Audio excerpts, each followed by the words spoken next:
જમ્મુ કાશ્મીરમાં પહેલગામમાં થયેલા આતંકી હુમલા બાદ ગુજરાત પોલીસ એલર્ટ મોડમાં જોવા મળી રહી છે. અમરેલી એસઓજીએ એક શંકાસ્પદ મૌલાનાને ઉઠાવીને પૂછપરછ શરૂ કરી છે, જેમાં તેના વોટ્સએપમાંથી પાકિસ્તાન અને અફઘાનિસ્તાનના 7 જેટલા શંકાસ્પદ ગ્રુપ મળતા પોલીસે તે દિશામાં તપાસ હાથ ધરી છે.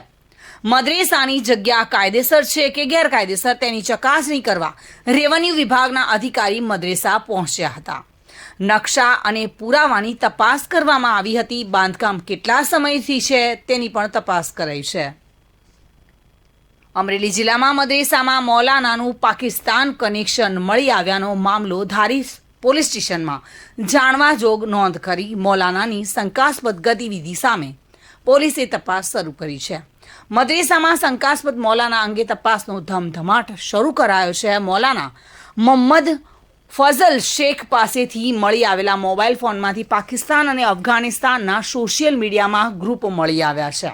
સ્પેશિયલ ઓપરેશન બ્રાન્ચ એટલે કે એસઓજીની ટીમ દ્વારા મોબાઈલ કબજે લઈ તપાસ શરૂ કરાઈ છે. મૌલાના કેટલા સમયથી રહેતો હતો, અત્યાર સુધી અહીંયા કોણ કોણ આવતું હતું, પાકિસ્તાનમાં કોઈ કનેક્શન છે કે કેમ, તે દિશામાં પોલીસ સક્રિય છે.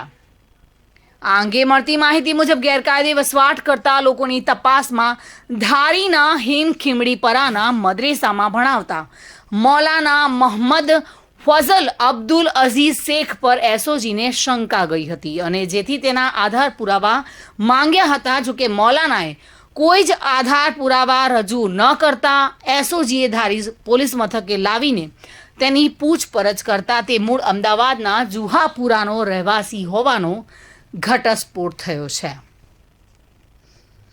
આ અંગે અમરેલી જિલ્લા પોલીસ વડા સંજય ખરાતે પણ જણાવ્યું છે કે મૌલાનાની શંકાસ્પદ પ્રવૃત્તિઓ લાગતા તેની અટકાયત કરી છે. પૂછપરછ કરતા તેનું પાકિસ્તાની કનેક્શન હોવાનું લાગી રહ્યું છે. જોકે હજી તેની પૂછપરછ ચાલુ છે અને આ મૌલાના પાકિસ્તાની કનેક્શન ધરાવે છે કે કેમ તે તપાસ બાદ જ સામે આવશે.